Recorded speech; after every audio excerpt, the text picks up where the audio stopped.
Buonasera tutti, good evening everyone and welcome. My name is Steven Brittan, I'm the President of SACI. It is a pleasure to convene this graduation ceremony of our MA in Art History with our students who are here to celebrate the conclusion of a rather intensive year of study, research and exploration culminating in the final defense of their theses. I would like to extend a very warm welcome to friends and family of the graduating students who have joined us this evening and are here to share this very important celebration together with us. I also want to take a moment to acknowledge and thank our special guests. We have former President Mary Beckinsale here and Terry Dwan, both members of SACI's Board of Trustees. I think we can all say how much we appreciate the commitment of SACI's faculty who have worked tirelessly with the students and shared their experience providing thoughtful guidance. I especially want to thank Maria Antonia Rinaldi, the director of the master's program, and the major professors who worked side by side with our students, Helen Manna-Waterson, Roberta Lapucci, and Anna Mazzanti. A special thank you also to our librarians, Roberta Mazzotti and Donatella Ceratelli, for all their support and guidance for the students. The students' completed thesis was read and evaluated by important scholars who were their discussants.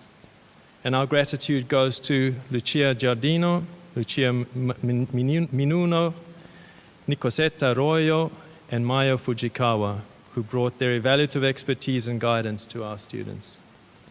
I also want to thank Patrizia Bonucci, who helped with the Italian translation with our students. Thank you, Patrizia.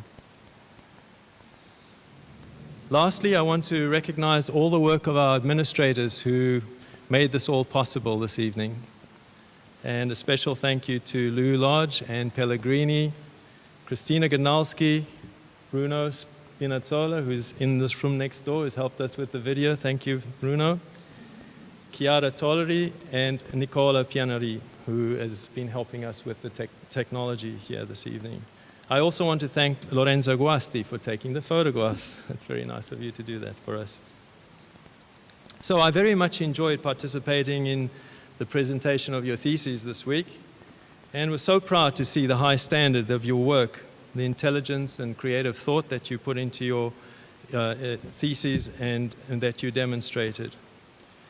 In some cases, you offered new perspectives and made new discoveries that may very well redirect and enhance our understanding and appreciation of the works of art and artists you studied. History always has the potential to be rewritten. And it is wonderful to see how in your writings you have caused us to re-examine and understand the artists that you studied in a new light. I often think of the question that was posed by Michael Podro, a well-known art historian, in his book called The Critical Historians of Art, which all of you I'm sure know. He asks, and I quote, "What is meant by exploring particular works in light of our conception of art in the present? What is assumed to be constant and what is variable over different historical and cultural spans alters from writer to writer? So what can be considered historical fact on the one hand, and the other hand, what is subjective interpretation? In the search for truth and the accuracy of these interpretations, we are faced with the reality that we make our own personal interpretations and judgments, and I suppose to the degree of which your facts resonate with this very hard sought-after truth. So writing a master's thesis is a rather important enterprise, and we have full agreement here. Facts matter, and it is intriguing to me how art historians assimilate their main ideas and observations and present their propositions based on their scholarship and research. But what biases do they or we bring to the subject, and how objective is this really? We cannot ignore that scholars bring a mindset and a perception that is a condition of their time.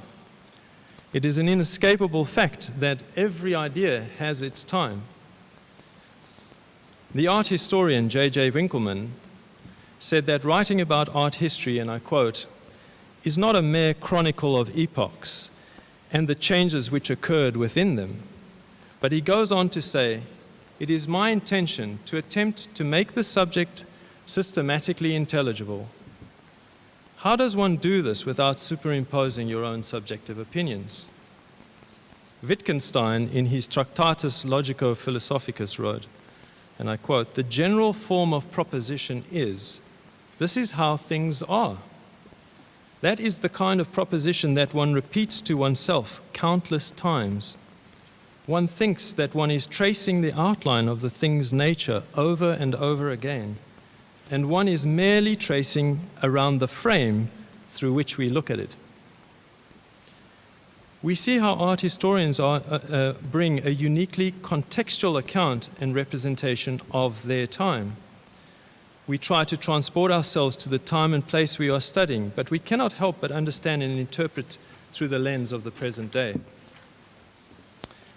Vasari writes, when he undertook the recording of the lives of the artists, I do not, and I quote, I do not propose to make a mere list of the artists with an inventory, so to speak, of their works. I have endeavored not to relate what artists have done, but I have tried to distinguish the good from the better and the best from the medium work, to note somewhat carefully the methods, manners, processes, behavior, and the mind of the painter and sculptors. We all know how Vasari casts a reflection of the time of the Renaissance in which he lived in these writings.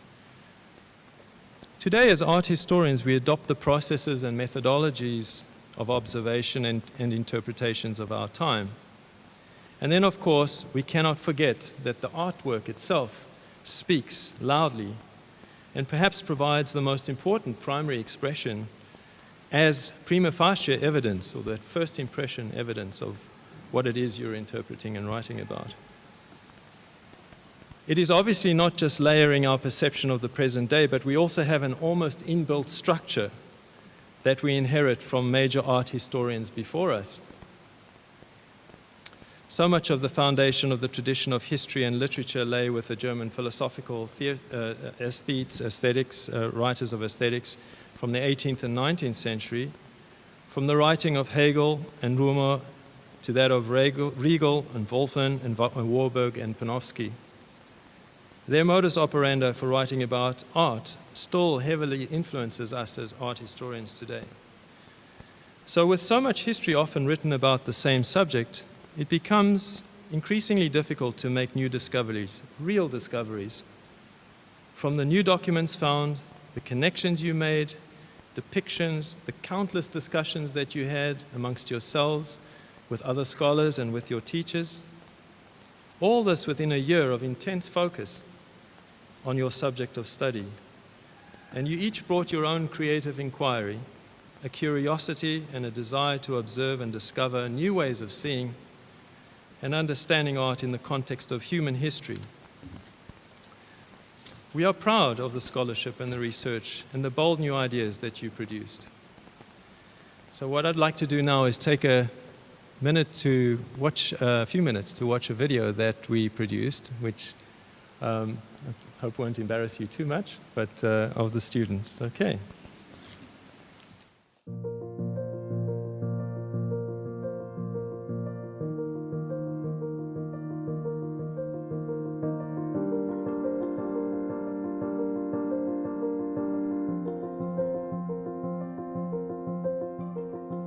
My final thesis is about the artist Mario Minetti. He was a companion of Caravaggio in his early years in Rome, and then again when he escaped from Malta into Sicily. I decided to focus on Mario Minetti, and that way I could still explore Caravaggio, but maybe in a different context. He's more manageable. There's not as much written on Minetti. There would be more of an opportunity for me to discover something, make some new observations, as opposed to Caravaggio, who's been pretty heavily studied. So my thesis is about Giorgio de Chirico and his time in America. He is an Italian artist, so I knew that there was going to be a lot of content that I could find here. I chose de Chirico in America because it is an understudied topic, and there's a lot to be explored under that topic. Also talking about the politics in America during the 1930s and the Great Depression and the New Deal and the art scene that was going on in New York, which is one of my favorite periods to study. Definitely from being in Italy and seeing a lot of original exhibitions that are here and that are only going to be here, my research has become more centered. In Milan, there was the wonderful futurist exhibit, Art, Life, Politics, Italia, from 1918 to 1943, and this was something that really helped my research. More about the politics in Italy during the 1920s. Because my thesis is on Giorgio de Chirico in America, I needed to study all of that up until the point that he got to America. So it was very important for me to get a really good and solid understanding of what happened in Italy at that time. My focus for my thesis is on 19th century Pre-Raphaelite artist Maurice Bartali Stillman and British author Vernon Lee, and how their close relationship influenced one another's work, and how the writings of Vernon Lee influenced Maurice Bartali Stillman paintings and vice versa. So I started my research with British author Vernon Lee, and during researching her, I found archives including 30 years of letters from Maurice Bartali Stillman. And through those letters, I found their personal relationship and their influence over one another and how they cared for one another, and these two women both living unconventional lives. So my thesis focuses on Bolognese women artists, starting with Caterina Vigri, and then Perpetua de Rossi, Lavinia Fontana, Antonia Pinelli, and ending with Elisabetta Serrani. So when I first arrived at SACI, I already knew that I wanted to study women artists, and most probably a specific women artist. And it was brought to my attention by my advisor, Helen Watterson, that Elisabetta Serrani would be a good choice.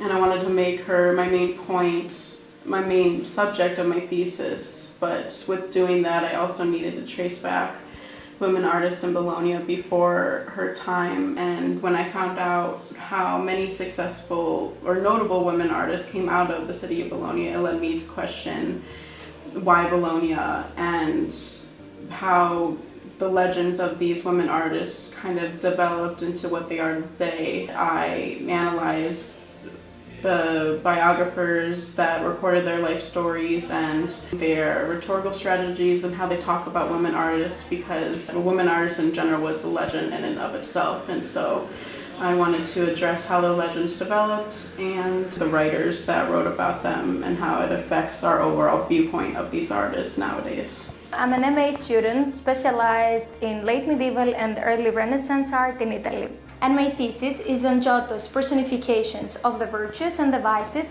in the Arena Chapel.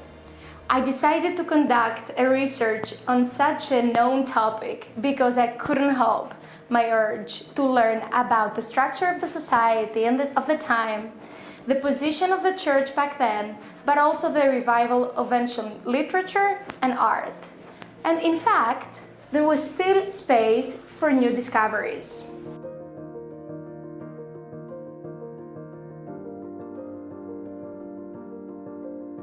It's been very beneficial for me to study an Italian Baroque artist while living in Italy. Even though Caravaggio and Meniti that we know weren't active in Florence, they were active in Rome, they were active in Sicily, and they were active in Malta, and I was able to go to Sicily and Malta to do some kind of hands-on research, and it was extremely edifying for me to be able to experience these different places, and they really are entrenched in a lot of history, and even that was brought some great clarity to my thesis and added, I think, a real depth of authenticity, because you can really see where these artists came from, the cultural background that still exists. So I mean, it's invaluable, really. It was a culture shock at first for me. It's a different type of culture and a different type of people, but it was a growing experience and something I learned a lot of things about myself. I got to do a lot of traveling to other countries, and it's something that I always wanted to do, so I feel as though I became more independent. I got to see a lot of exhibitions that I never would have seen in the National Gallery and the Portrait Gallery in London, and the Cabaret Voltaire in Zurich, which is where the Dadaists originated, and that was really amazing. And I definitely appreciate that I was here for a year and not just a semester. I'm studying pre-Raphaelite artists, and they were very much influenced by Dante, Boccaccio, and the city themselves. And Maurice Bartoli Stillman lived in Florence for a total of 5 years, and the city influenced her immensely. And it's just amazing to see what they saw and how important it was to them and how important it still is now. Studying here in Florence, of course, is amazing. I have always been fascinated and extremely interested in Italian Renaissance and Baroque art, and of course that is where mostly all of them are housed is here in Florence in the various museums, especially the Uffizi Gallery. So basically seeing that and seeing other pieces that I loved for so long and studied and continually study, just to see them actually in person here is of course a blessing in and of itself. Researching in a different country, it's very difficult, but it's very rewarding at the same time. There's no greater opportunity being here and being surrounded by all the different cities where these artworks are housed at in the different museums, and being able to just catch a quick train ride to go see them. Especially with my thesis in particular, Bologna is only a quick 30-minute train ride away, and definitely makes it beneficial for my studies. So last year, 5 days before the deadline to enter the program, I decided that I had to pursue my dream, to spend a year in Italy, to explore Italian art, language, food, air, and culture in general. I'm so glad to have visited so many places and to have gone to a Pietro della Francesca art hunting in Arezzo, San Sepolcro, Monterchi, the Palace of Urbino. So at the end of the year, I realized that I came, as I said, to explore Italy, but it rather seems that I discovered new parts, new aspects of myself.